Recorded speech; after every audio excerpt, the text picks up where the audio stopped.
Good afternoon and welcome to America's Home Cooking. Today I'm making a caramel cake. And there's a few things you have to know about. Number one, when you make cakes, you should be using cake flour. If you're using instant mixes, you will notice they're a little more salty in that area. We are going to make this cake more nutritious than what it is, so I'm going to show you how we can do it. But the first thing, when you have a cake and you're making a cake, you have to grease and flour these pans, because if you don't, the cake is going to stick. Now, if you're making a chocolate cake, instead of using flour, you grease it and use cocoa powder. I know, but that's how you do it. And that way, a chocolate cake won't have the white flour sitting around the edges and all. This way, you actually just have, it'll all be chocolate. Now, we're going to need two 9-inch cake pans. I don't have 8-inch. I'd rather have made an 8-inch, but I don't have an 8-inch cake pan, so I'll use what I have for now until I can, get an 8-inch. Usually 8 inches are 3 layers most of the time. I found a cake I want to make and it's 3 layers and it says 8-inch. I said, okay, that means I need 8-inch cake pans. Now you have to grease this thoroughly. If you leave a spot, the flour won't stick to it. Another thing is when you cook and make cakes, you have to leave them, before you frost them, you have to leave them in their pans at least 10 to 15 minutes. Then turn them out on a rack to cool, because they have to cool down and set. A lot of people think that they're actually done. No, they're still cooking when you take them out, and they need that time to sort of set. So you test it, it's done, but if, like bread, if you leave it in the pan for too long, but cakes you have to leave in at least 10-15 minutes before you take them out. Now, if you grease this properly, they should, when we do take them out, should come out quite easy.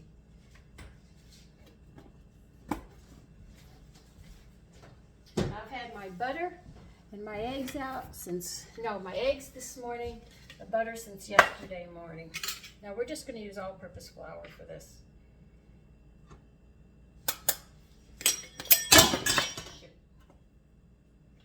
Well, that's me.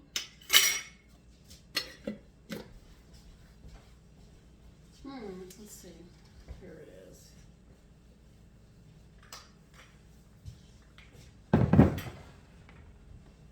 Now, what's the difference from all-purpose and cake flour? Cake flour is wheat flour. Wheat flour. What am I talking about? Cake flour is spring wheat. It's finer. Bread flour comes from the winter wheat, which is more sturdy and concentrated. Now, if you want to make all-purpose, what's that ratio again? If you have cake flour and bread flour, I think it's 1 to 4. Don't hold me to it, but I think it's 1 to 4. I have it written down somewhere in a cookbook, and one that I'm actually making. Some of these recipes were just written on little pages and all, and just drives me crazy. Now you see what I'm doing? I'm tapping the edge,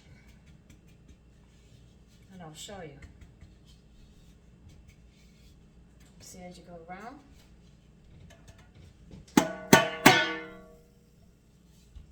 Greased and floured. Just put it to the side. That's why you saw me tapping it. So as you tap it around, this is how you do it. When you get to the edge, just be careful you don't spill it all out till you get the whole edge done.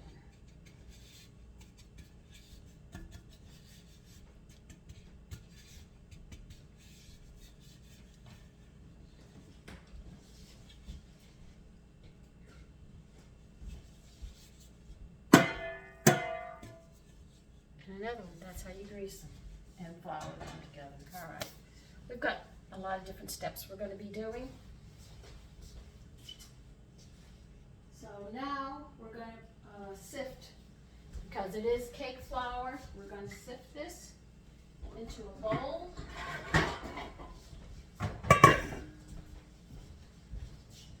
Let's see, where did I put my sifter?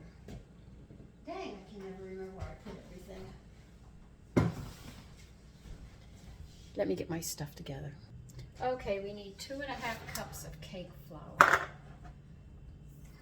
So winter wheat is more dense. Spring wheat isn't as dense, which makes it the difference of them.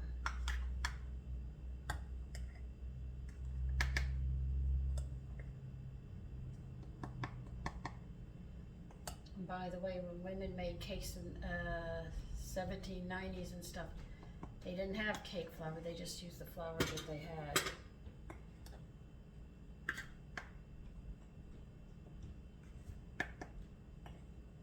Because these mixed flours that we have is all purpose, all came out 18 something, like baking powder and stuff. A lot of that came out then.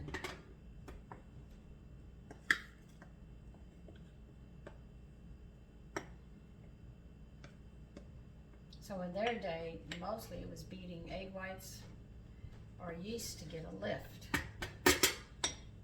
They have a biscuit recipe for that time, and I'm thinking about trying it, but I think it'll be some of the heaviest biscuits we've ever had.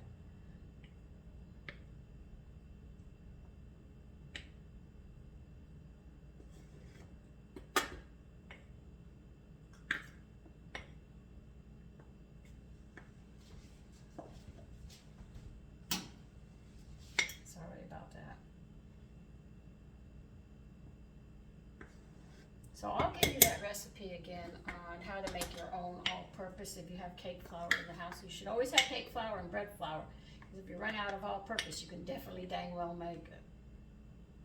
And it's so easy. And God, it feels so nice too. How many did I put in? 3, 4. It should be 5. Did I put 5 in? You're not here to remind me. Okay.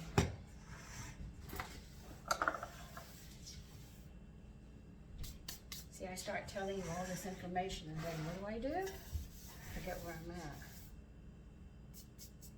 I think that's 5. If it's not, I'm going to make the biggest mistake in the world. Where's my glasses? I have to read the recipe. All right, we need 2.5 baking powder. Teaspoons, 2.5 teaspoons.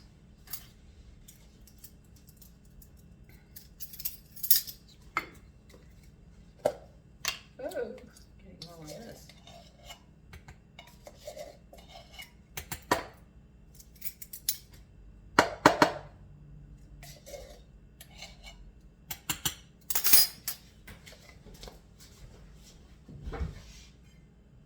And we need a teaspoon of salt.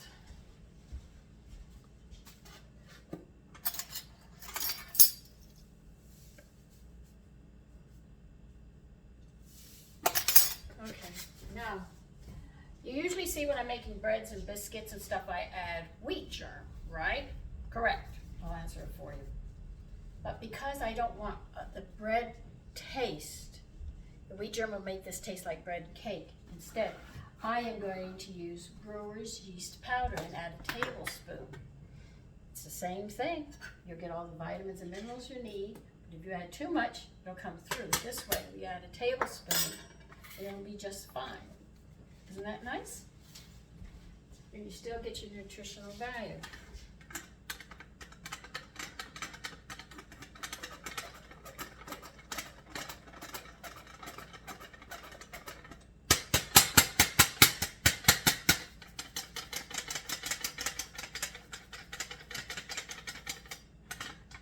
What I hate is these things don't touch all the way down at the bottom. Here's the problem. I had a really old one that was really, really good.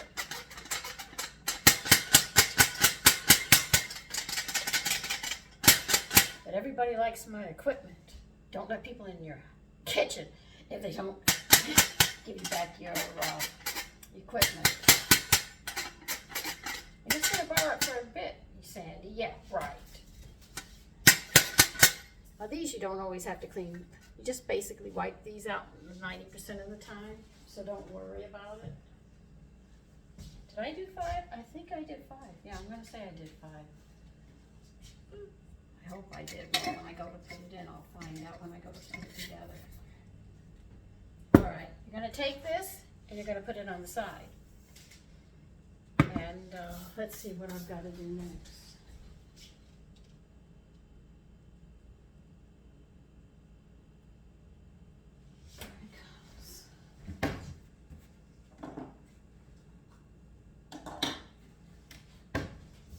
Okay, we're going to turn you around. Now we're going to the mixer, so I'm going to have to clean that area. Hold on. Okay, in this mixer, we are going to put into it, hold on, 1 stick of butter and 1 1/3 cups sugar. So, and what we're going to be doing, I'll give you the terminologies for those of you who don't know how to do this. I'll give you the terminologies. Don't worry, I'll get the rest of the pieces together in a minute.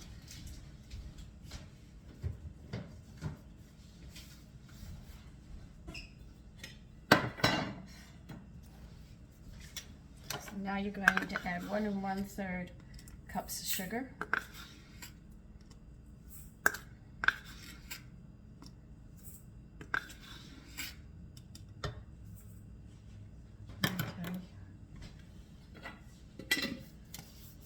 We're going to be over here, so we'll get the flour over here. You're going to need 3 eggs as well. Put them on the side as well. Let's see if I've got everything so far.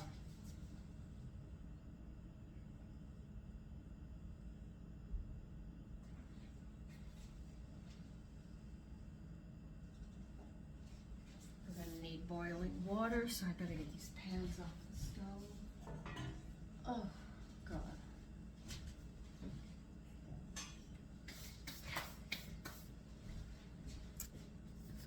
Okay, we're getting things by the mixer.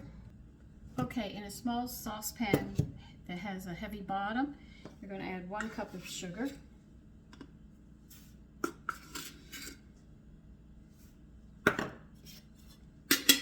As you see, I've got you all over the place.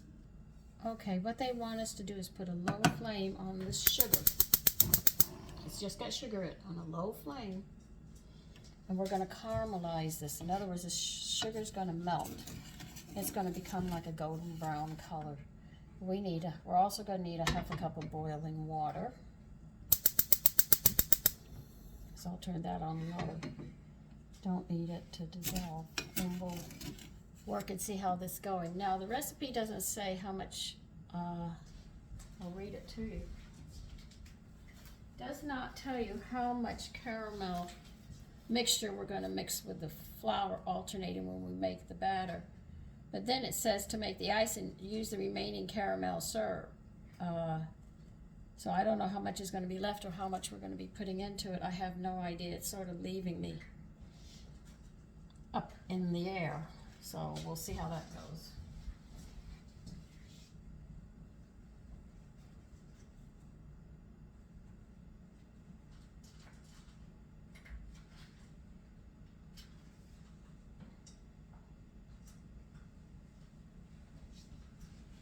Now they say we have to stir this constantly. I've got stuff scattered all over the kitchen right now because the sugar will burn. So we're going to be here a bit stirring this. I want to make sure that you can, excuse me, see it. So as it starts to melt, I will be back. Okay, you can see that the sugar is starting to lump up and starting to melt.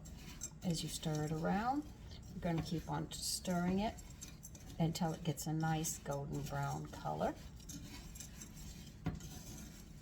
I wanted to show you that it is melting, and this is what it looks like. Okay, here's what it looks like now. We still have lumps in it. It's still melting, but I wanted you to see that it is doing what it's supposed to do. And continue moving on. Okay, we're at this point, but there's still particles of sugar that have not melted, so we're going to keep on cooking because we have to dissolve all of them and put them back into a liquid state. Okay, we're bringing a 1/2 cup of water to a boil.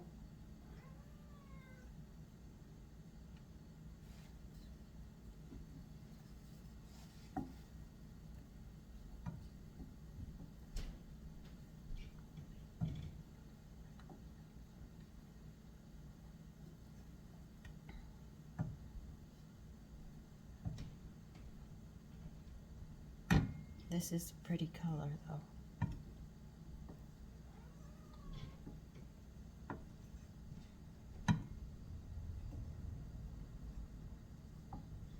Now, as soon as your water comes to boil, I'll show you. Okay, you take this off the heat. Very slowly we are going to be, and try not to get burnt. Pour it very slowly in.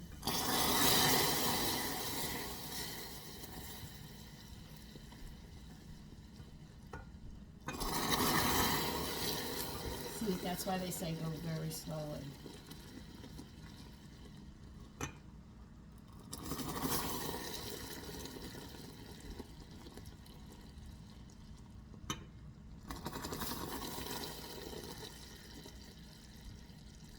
If you pour it fast, you're going to get hurt. You can already see it, so.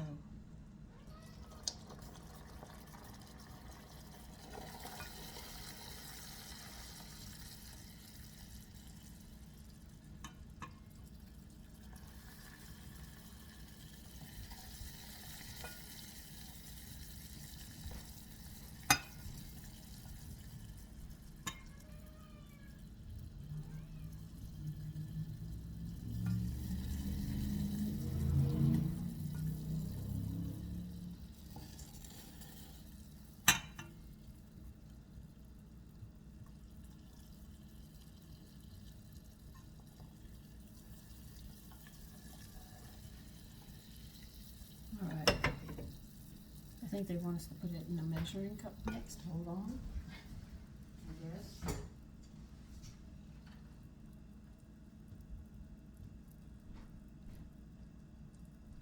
Okay. Now we're going to pour it in here into a measuring cup.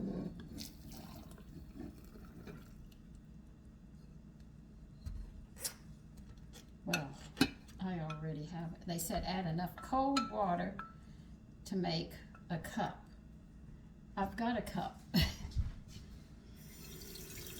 Get some cold water in your pan because you're going to have a heck of a problem getting it clean. But see, I have a whole cup, so I don't have to add.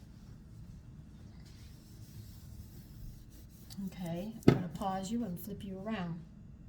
Okay, I put you this way so you can see. Now we are going to cream. When they talk about cream, you're going to mix this butter and sugar very, very well. And we're just going to let the mixer do what it has to do. Because once this becomes creamy, then we're going to be adding other stuff to it. So I'll let you know when we get to that point. Set your ovens at 350 degrees now. Okay, you see how that texture is? This is what they're talking about. Beautiful texture like this. Okay, now this is the texture that you want. You see, when they say cream, this is what it's supposed to look like. A beautiful creaming that butter and sugar together. Okay? Now we're going to add 3 eggs.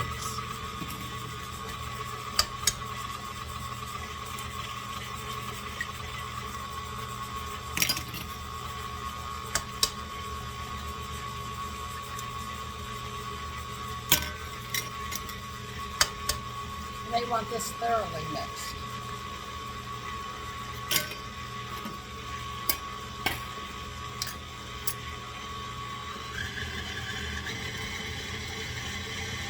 Turn it up and I'm going to really mix it.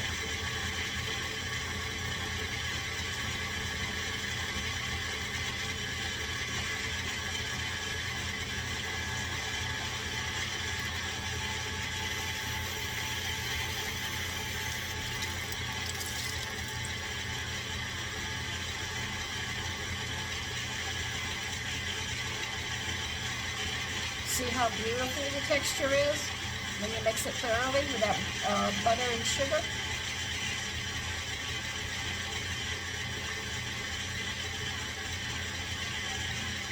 I want you to see this. You see that? Now that's exactly how they want it. You see? Comes out really nice. Now what we're going to do is we're going to do an alternating with the caramel syrup that we made and the flour mixture. Now you must always start with the flour mixture and end with the flour mixture. Now they told me to do the frosting. I'm supposed to mix what's left of the caramel syrup with heavy cream, but they don't tell me how much to put in this cake, so I'm going to have to wing it a bit.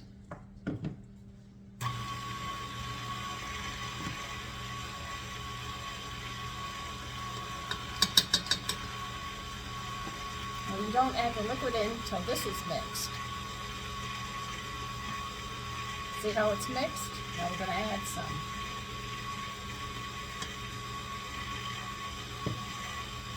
Isn't that a beautiful color?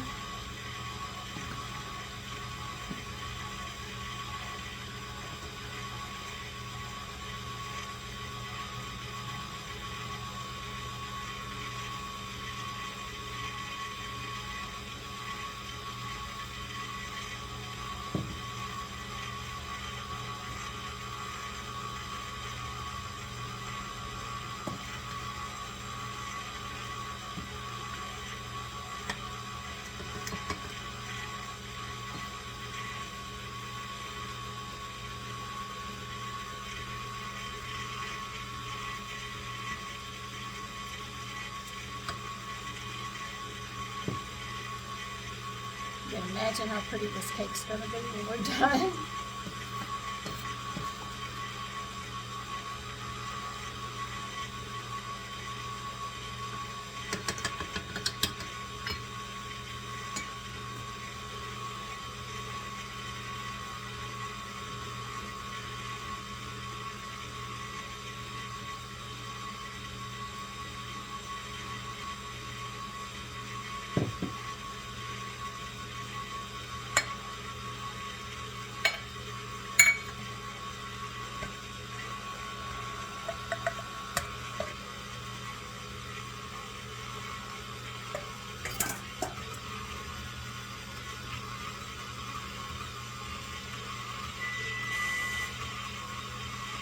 Now, isn't that a beautiful color? Now I'm just going to check and make sure it's all mixed at the bottom.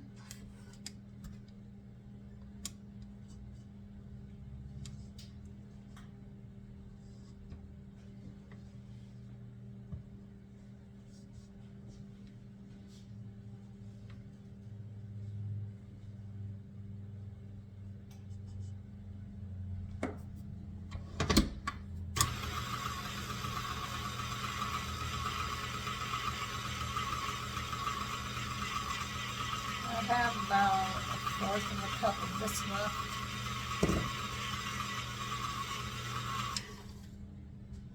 Okay.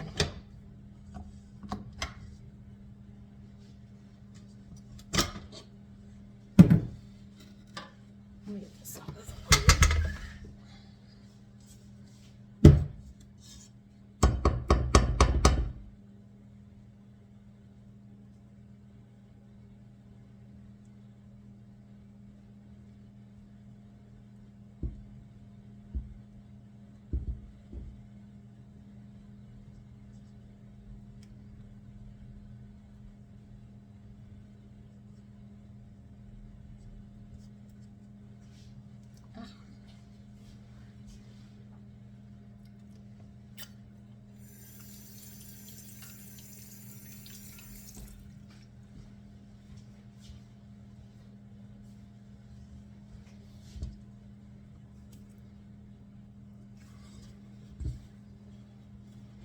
Now you're going to divide this up between two cake pans that we have already greased and floured. I just want to clean the counter.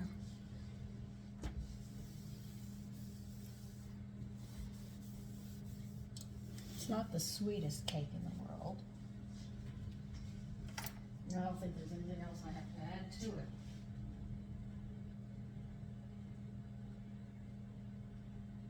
Yeah, that's pretty much it.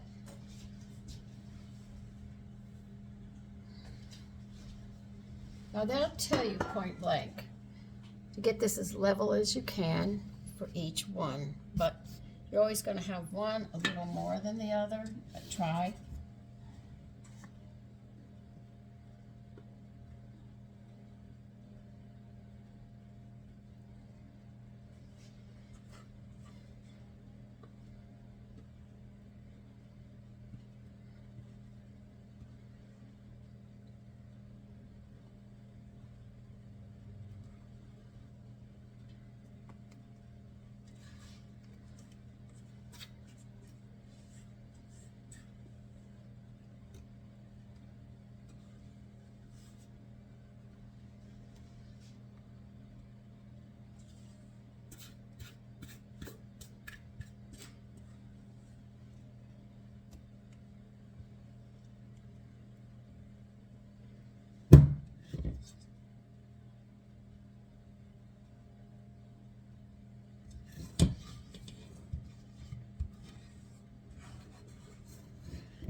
The color is very beautiful, I have to say that.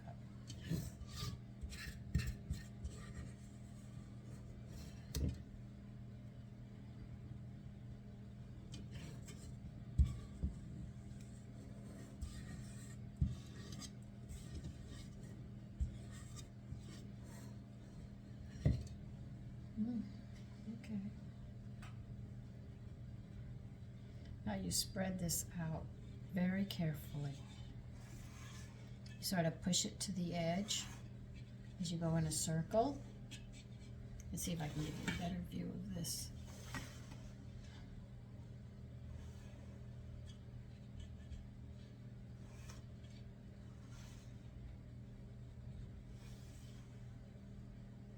Let's see.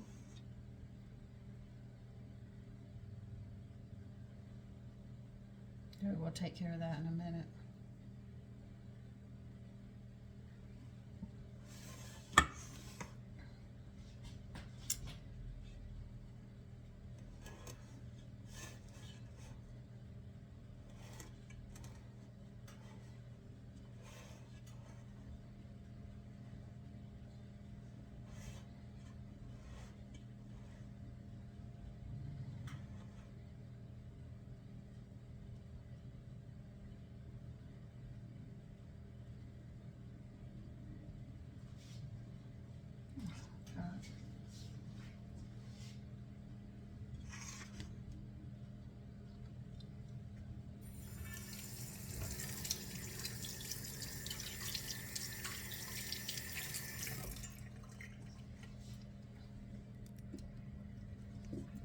Okay, we're going to get these into the oven now.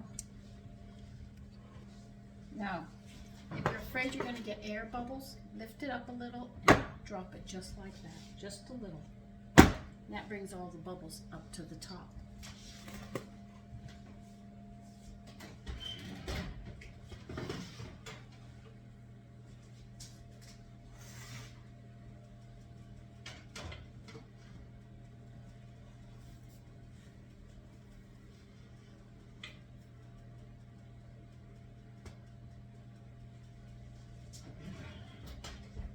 We're going to leave that in for, let me see,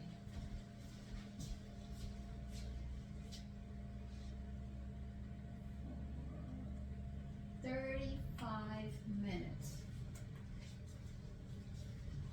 So I will see you then while I clean up my mess. Okay, I just took them out of the oven. Now they're going to have to sit here for 10 to 15 minutes before we take them out, but I have each one on an individual rack, so it can cool somewhat under the bottom, so when we flip it over, they'll be ready to, you know, actually come out. Okay, it's time to take them out. Take the rack, put it on top. Let me turn so I can have something to hold on to. That's how you do it. Very easy. By the way, you always stick a toothpick in the middle to see if they're done.